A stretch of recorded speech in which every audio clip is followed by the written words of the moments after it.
Some things we do out of malice, some things we do out of spite. For the Northmen of Chaos and the Tyrants of Haggrafe, it's about to get personal in a battle of armor-piercing heavy hitters and newly buffed legendary lords. Both Malus Darkblade and Archaon the Everchosen got some lovin' in this patch, but the real focus of this video is a bit more horrifying. We're in the arid desert outside Numas, it's Dark Elves vs Chaos, and your boy Malus now takes about 60% less drain damage when he unleashes his inner demons, which means you get a lot more uptime with him and more uses out of those devastating bounce spells. He has his Warp Sword of Cain for a ward save and regen while in melee, the Demon's Curse, and the Blood Price, and he's riding his trusty Cold One Spite. Next to him are the Knights of the Ebon Claw, who have about 600 more HP and one more melee attack on the newest update, and with their Murderous Mastery, they can crack open even the heaviest armor. And of course, it's very thematic. Malus Darkblade is a cavalry commander, first and foremost. The Draucha of Haggrafe knows how to get into melee with a bunch of mobility, and Raptor Cav are a big part of that. So he'll be leading a bunch of them, 2 Dread Knights in this battle. But the real star of the show today, the strat we're really trying to showcase, is leadership debuff stacking. Hello, Daddy. Hello, Mom. I'm your terror bomb. What do you get when you stack Doom and Darkness, Demon's Curse, and Abyssal Howl from the Hentai Monster? You get even high morale shot troops freaking out and running for the hills. It's a minus 40 leadership debuff if you stack all of that correctly, and the Charybdis can trade well into a Shaggoth or Archaon in a duel, which means, in terms of monster hunting potential, not a bad choice at all. Blades of the Blood Queen for slicing through Chosen and Chaos Warriors, more Dread Knights, a bunch of Bleak Swords, Dread Spears, and 2 Dark Rider crossbows for a bit of punch from range.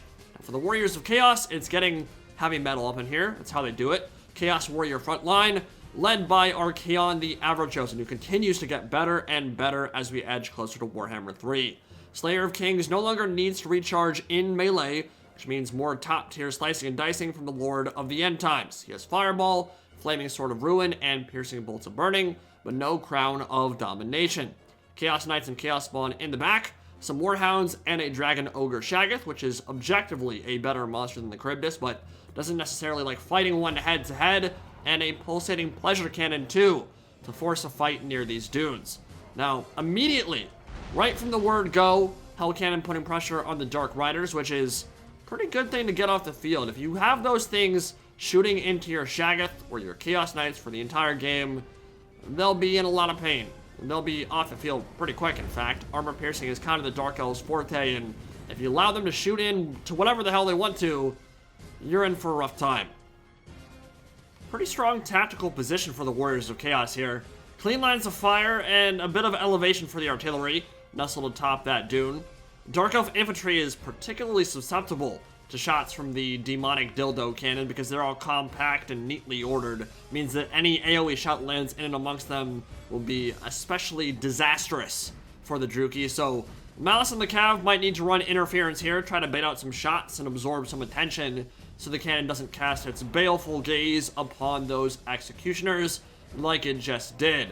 Yeah, they've got some dodging to do, a bit of Neo Matrix style. I think that, yeah, killed one unlucky executioner, but managed to dodge the majority of that damage. And the Blades of the Blood Queen will probably want to hang back here for a little bit and just stay out of range.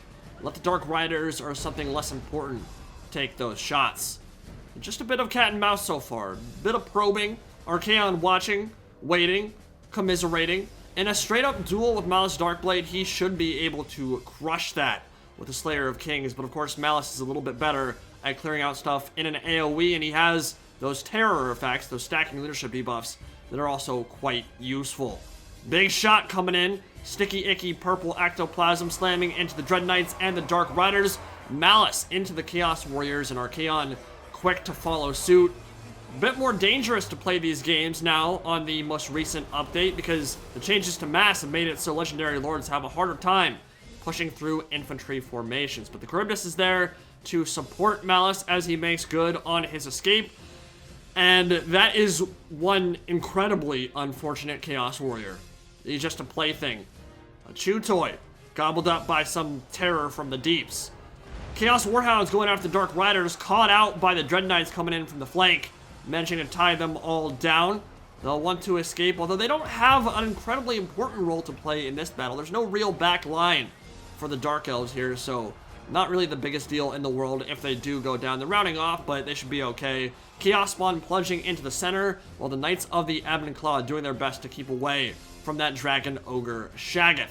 The infantry grind should be clear-cut in the favor of the Warriors of Chaos. Across the battlefield, they have much better infantry. There's only that one veteran elite Dark Elf infantry unit. The real question is, what can the Dread Knights do to bust through all this armor? And they are certainly a great equalizer in this infantry grind. If they're able to get some good cycle charges in amongst these Chaos Warriors, they can reap a terrible toll.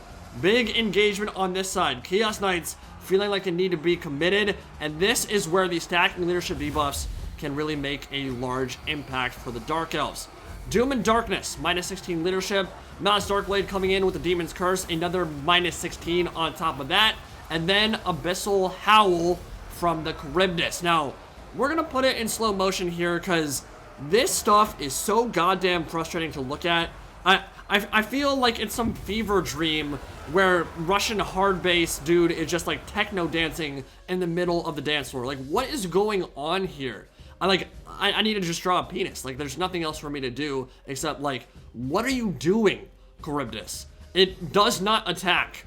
Not once in this entire fight does it land a single attack on these Chaos Knights, and I don't know if it has to do with the changes to mass, the fact that single entities are now having more problems pushing through infantry or their own troops, but that should have been a slam dunk.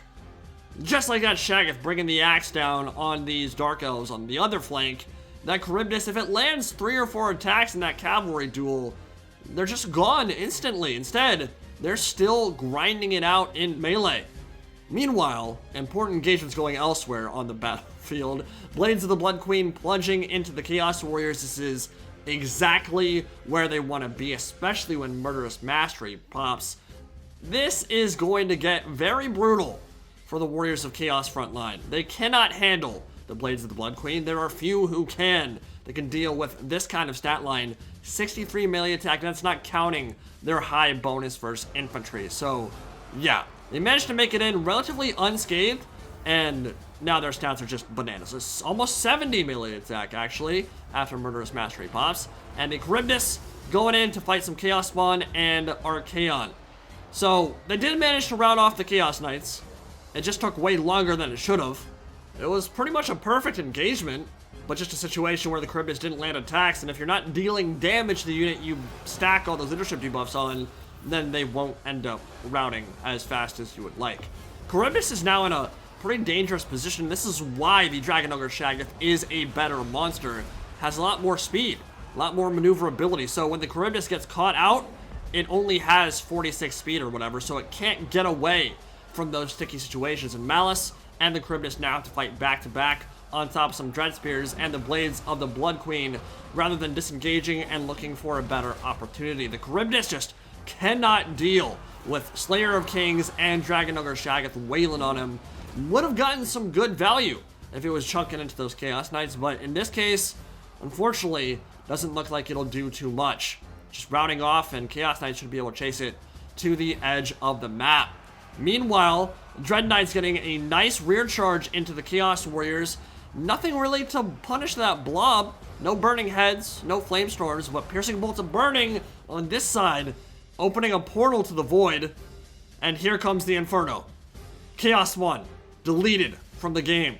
Blades of the Blood Queen, mostly deleted from the game. Only slivers of HP left on them. Cold One Dread Knights, the Knights of the Ebon Claw into the Chaos Warriors, and they're low, but with their charge and their amazing stat line, should be enough to finish off the infantry. Yeah, those Chaos Knights should be able to harry that Charybdis all the way to the edge of the map and get rid of it entirely. Dark Riders trying to put some pressure on that Dragon Ogre Shaggoth. 76 speed and the missile resist, that scaly skin, allowing it to weather the worst of that storm. 265 HP left on the Knights of the Ebon Claw, but they'll be able to push through, finish off that infantry for good. Archaon is low. Malus Darkblade is low, but the only terror-causing monster left, besides tz'arkan himself, is on the Chaos side. Here come the Blades of the Blood Queen. both armies just trying to salvage whatever they can. Hell Cannon is still somehow online. Tried their best to push through, the Dark Elves did, but the Hell Cannon and the Fireballs coming out now from the safety of the top of that dune. Dark Riders are in pretty good position here. They're healthy, at least. And they've got some ammunition left, too. They can get some close-range volleys into the Dragon Ogre Shaggoth. They can bring it pretty low. Another Spirit Leech down on Archaon the Everchosen. Malus is into melee with the Chaos Warriors. And the Blades of the Blood Queen should be able to side their way through. But here comes the Shaggoth. And here comes Archaon the Everchosen. This is an important duel. The Blood Price giving him a 22% ward save. But Malus realizes how dangerous, how precarious that position is. Dragon Ogre Shaggoth and Archaon together will certainly be able to out-duel him, and might need to pop tz'arkan pretty soon. Hell Cannon just fired its last shot. No more sticky, icky purple ectoplasm. No more AoE explosions in the middle of the infantry line, but there's no more infantry left for the Dark Elves at this point.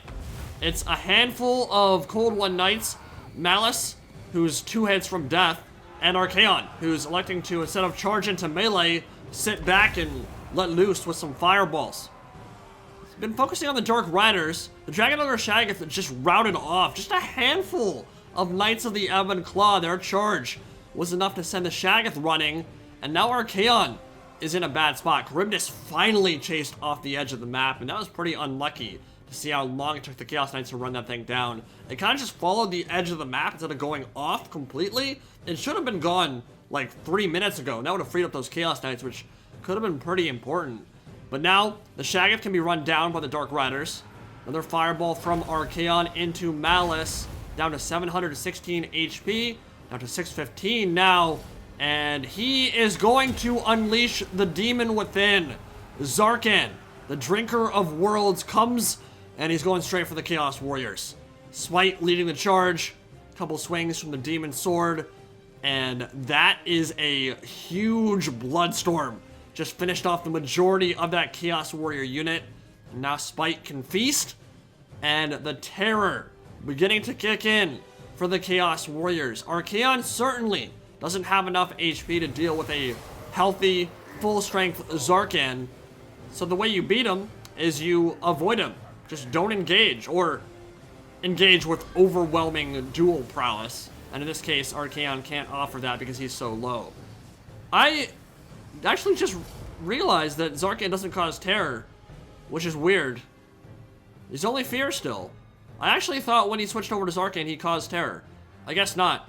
Either way, and that was an unfortunate ending because I would have liked to have seen Archaon and his Chaos Knights make a last stand.